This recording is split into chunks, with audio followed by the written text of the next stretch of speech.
Hello everyone, and welcome back to Wargame Red Dragon. We have Highway to Seoul for you guys today, a 2v2, and I'm teaming up with Crippling Depression, always a better ally than opponent, and we're fighting against Oscar Mike and Usidor 17.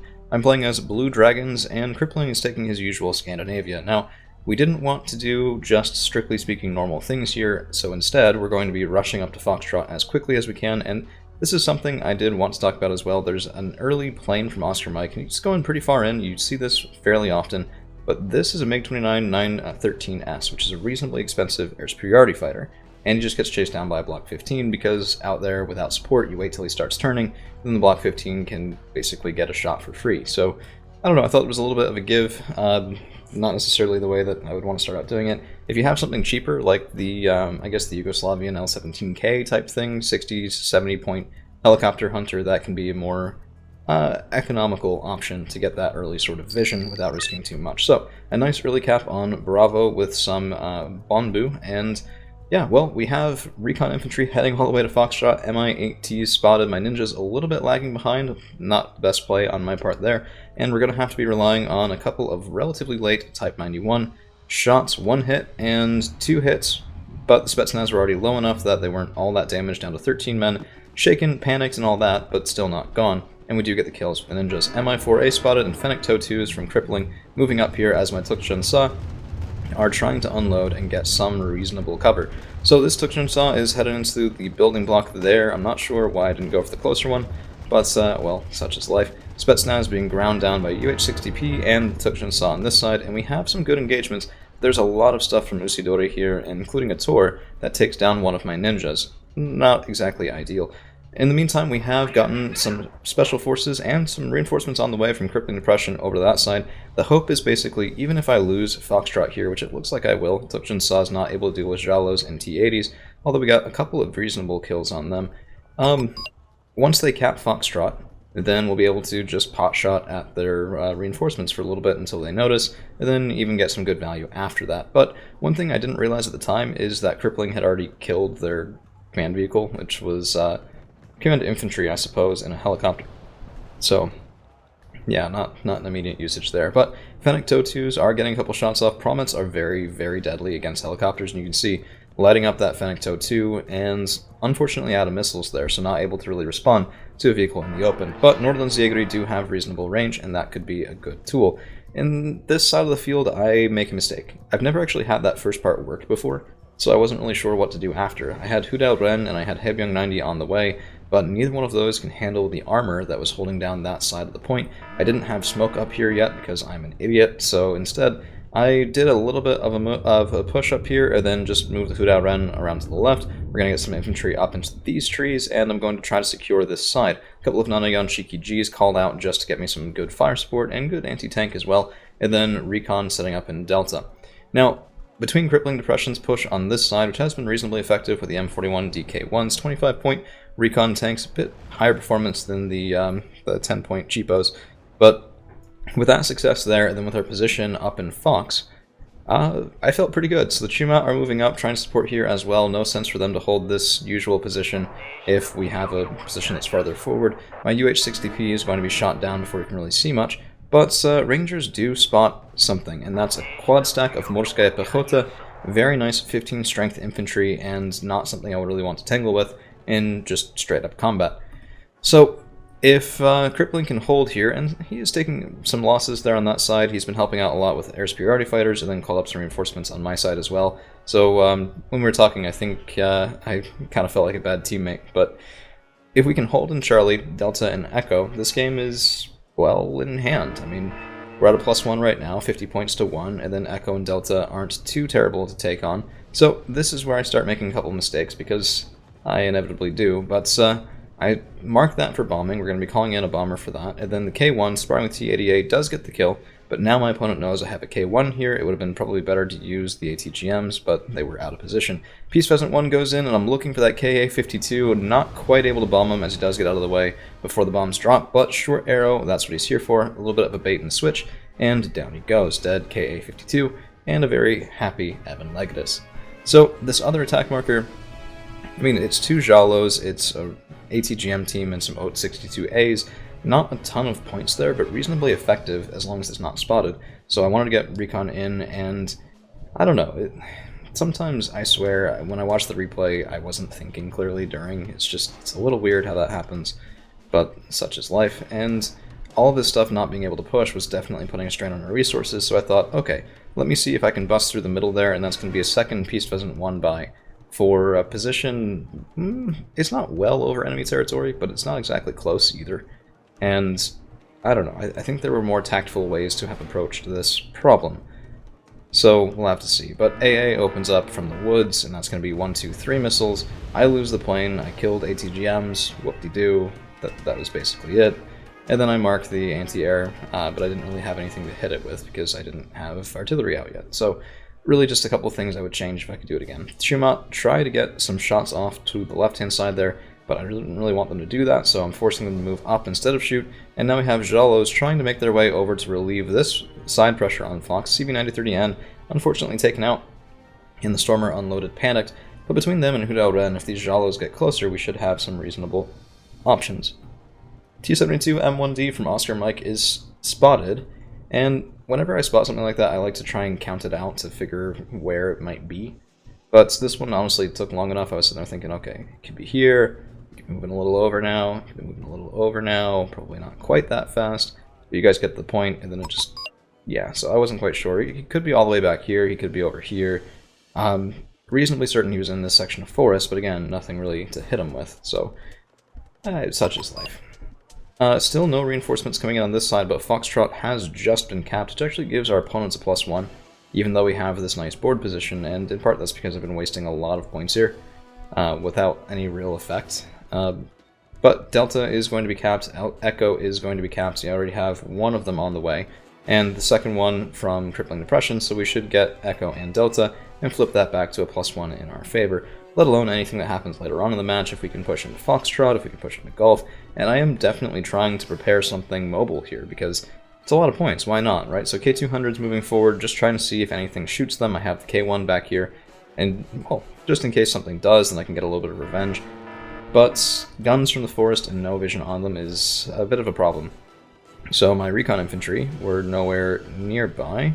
See, the Rangers were, I mean, this is a good position for them, right, because they can see into the left side of the zone, but I didn't have any good recon on this side, so that's a BRDM 3, just getting kills for free, and there's nothing really I can do about that, so really not the best situation. Bambu have to just sit in the woods there, no other real option, because, well, there aren't any towns in that zone, so usually I guess I would go for a vehicle or a tank to hide it a little bit better, but I tend to find it's not the end of the world. In the meantime, Oscar Mike is making some good progress on the left, so Moat shoots in, and really just tons of Moat shoots in. I think a couple of tanks were there too, T-72, M something or others were there, and Scout Defender's out of rocket pods. Fennec TOW 2 is going to be some good defense as long as he doesn't get too far forward. We've already seen Promets from Oscar Mike, and that could be very, very deadly indeed. But STRF 9040 going up, I like this.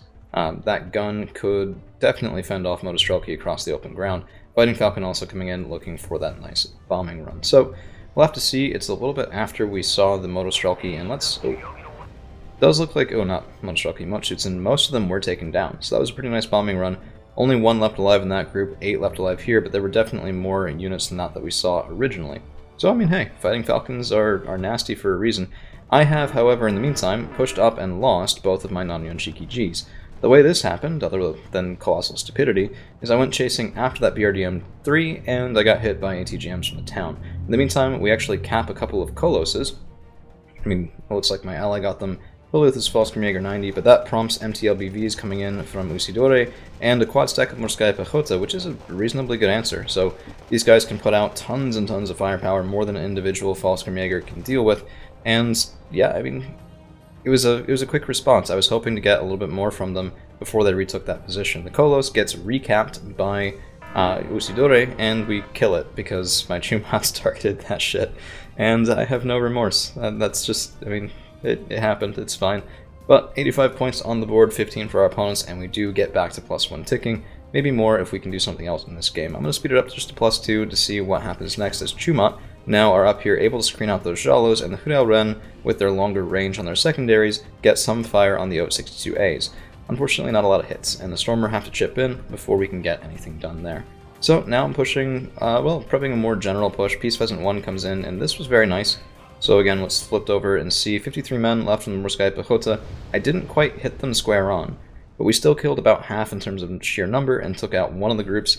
Not the best contact, but it makes these guys a lot less functional than they would have been had they still been full and healthy. In the meantime, a couple of tank shots, and even though we're not killing the reinforcements right off the bat, we are still getting some nice fire, so this position has to be an annoyance for my opponents. TD 62 found. That's the War Crimes tank, or Napalm tank, and I don't know, it's a bit of a niche pick oftentimes, but if you're expecting a lot of infantry, it can be very good. Block 15 with a 27S, and both actually go down. Look at that. Oof. Painful. But our team's playing got the kill, their team's AA got revenge, such is the way of it. And if we did have time to spare to cap Charlie, that would actually be pretty good, +2. I don't know, it was one of those where you ever have those games where you're just trying to figure out what you can do and you're not necessarily trying to do the best things? Like, I want to see if I can innovate, I want to see if I can do something I've never done before, and being successful over here is something I've only ever done once. But it was brutal when it happened, and I've already wasted more time than I probably should have trying to force the issue, instead of just attacking classically or helping push into Gulf, with things like that. And you can see my ninjas coming over to support. I do have rangers right here, so he's not going to get around the side. I am trying to help there, but definitely could have, well, attacked from Delta, coordinated with an attack from Charlie, and that would have been very deadly indeed. Humvee actually gets a couple of shots off on the Mochutsen, but, well, more of just laugh factor than anything else. In the meantime, because of the MT LBVs and that BMP-1, I'm moving my K1 over, Chuma over as well to screen, but of course, they missed their first shot. We'll have to see if they make any other contact, and when you see transports go into towns like this, you have to assume that they unload, but I didn't see anything and I wasn't quite sure, so I'm looking for the Hachi Nanoshiki to see if I can get a kill. Still no infantry popping out that I could see. Usually you also do notice these turn red for just a second before the infantry get hidden, so I thought maybe, just maybe, these guys were already unloaded and we got a little bit lucky. And that was kind of confirmed when we see the Mochutsen 90 right here. So, 2 MT LBVs, 2 Mochutsen 90, that seems to make sense. And we are going to catch them just barely out in the open, so Mochutsen 90, of course, do not want to be receiving fire like this, but the Hachi Nanoshiki trying to find an angle, and the K1 gets another shot in, down to 13, down to 12, Fennec 20mm from Crippling is supporting, but a Scratchet does intercept that, and short burst length on these things, the only thing that I really don't like about them too much, but there is also an Igla N team back there, and down goes one of the Fennecs, shortly followed by the other. This is something interesting, and I feel kind of bad for Oscar Mike for this, because his Mochutsen 90 were standing right in the center of the town. There's no reason they shouldn't have jumped in, they just didn't, I guess, and then they were given a different order, and yeah, those guys should have survived, they didn't, it sucks. In the meantime, Soching Su now trying to push that section of town. I figured even if there was other infantry in there, it had enough supporting fire. Peace Pheasant 1 going in, looking for that Scratchet and the Igla N team, and we get bombs on top of both. So, I know Peace Pheasant 1s aren't the world's best bomber ever, but they do the trick from time to time, and I quite like them.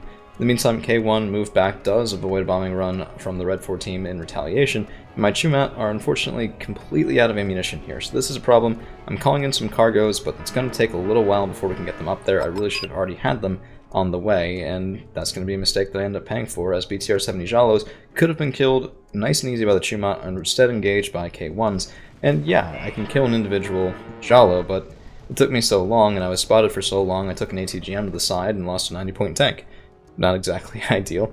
This was actually really fun as well. So Morskaya Pechota engaging Soching Su, but my Kyotokus get their grenade launchers online, and it's just pure devastation. So originally 60 men, well 58, 56-ish men, and down to 27 in the blink of an eye. I'm looking for a second targeting solution, and we do get it just before they pop into the building. Probably not quite able to get more damage on there, but that was very satisfying for me. Kyotokus, sometimes they do excellently, sometimes they do basically nothing at all. And I always prefer to see when they have nice little action shots there. In the meantime, infantry coming up in Hachikyu Shikis, of course one of them is detract. Whenever you see this, you should not do what I do and just ignore it. You should instead split off the one that's detract, and then get it going again, and get the two that are forward moving forward as a group, or the one that's forward moving forward as a group. I intended to split them. This was just for convenience, getting them forward onto the field. Fighting Falcon coming in, looking for the enemy CV, and one of these is often a safe bet if it's command infantry, and in fact, down it goes. So block 15 also does get a MiG, and Crippling really had a nice game. This game, just lots of utility, lots of high value kills, planes, things like that. Puff, of course, can't hit shit, so the Tor there is maybe able to get revenge, not quite, and my Kyurokus did take a bit of a beating, and some bombing runs I wasn't quite able to dodge. But Moat shoots in, engaging my ninja. This is just me being attention elsewhere. I had more than enough time to move this guy back, and instead I don't even notice. Well, if I didn't want to show you guys embarrassing stuff, I wouldn't post anything, because I always do something a little bit stupid. Big push now coming in from Oscar Mike, lots of Moat shoots in, Flampanzers as well, and he's trying to clear the way with these guys. It's a little risky. I mean, Northern trying to get their guns on, but again, these guys don't have amazing base accuracy, so even with decent veterancy, it's not going to be a guaranteed thing with just one group. However, the Totu is going to be much more reliable, so there is a kill there, and even though my ninja has died, now there is a response from Crippling. He does know this stuff is out here. Strelza is moving forward, and there's not a lot of infantry in this side, so it's going to be reasonably tough, but we are now moving forward on this side. Habyung 90, JSTF Rangers, unfortunately getting... Jeez, these more Jalos. Those don't quite look like Jalos. Those look like proper tanks. A little hard to say. But Hachinano Shiki moving up, Hachikyou Shiki's moving up, and Hans, along with a couple of Shiki Gs, and my Chumat, now just able to get their cargo back and resupplied, is hitting these tanks right in the side with those Chumat missiles, because they've turned to fight the Nanion Shiki Gs. And these guys have a good rate of fire, you can't avoid them, you can't ignore them, and those T-72As did pay the price. So, all in all, pretty happy with that. Hawk Pip 2 is now up and forward, able to shoot in at the MiG-29 913S. And yeah, we actually take him down there, that last shot, and I do need to move as well, but this is pretty nice. Morskaya Pechota will beat Han in a straight-up fight, but my Han are not alone. Hachikyou Shiki's getting their guns online, Nanion Shiki G's not quite in range with their frag launchers, but, I mean, it was close enough, it was good enough, and the Morskaya are definitely suffering from it. Also, a nice response here from Crippling, still somehow watching both sides of the map, so very, very impressive play. And my Block 52 is looking for that Tor, but good micro from the Red 4 player. He keeps turning it off every time I cycle toward him, and then back on after that. So, Hachikyou Shikis do get one of these Hinds that were called in for reinforcements. Down he went on the side, but the other one is going to be a little more difficult to deal with. Those rocket pods stunning my Hachikyou Shikis until the missiles can get the kill. So, Nanion Shiki G is moving back in response to that. I'm going to be moving the Tansam short arrow up and that way, and unfortunately, there's not going to be a need for it as Oscar Mike does surrender, and that's very quickly going to prompt Usidore to also surrender. So, nice game to everyone all around. Many thanks to Crippling Depression for really carrying the match a little bit, just very impressively, getting the CV kills, getting a couple of plane kills, and providing nice support on both sides of the field. In terms of my own units that did reasonably well, K1 did okay before he got side-shotted, but a T-80A and 2 Jalos isn't too bad. Sukjan-san did alright, Spetsnaz VMF are very nice, BRDM-3 is very nice. These were probably a couple of the units in the initial push. And then the Shiki G did pretty well, and I never have any complaints with Chutma. They really are pretty wonderful. Okay, well that's all we got for you guys today. Thank you all for hanging around, and we'll see you again real soon.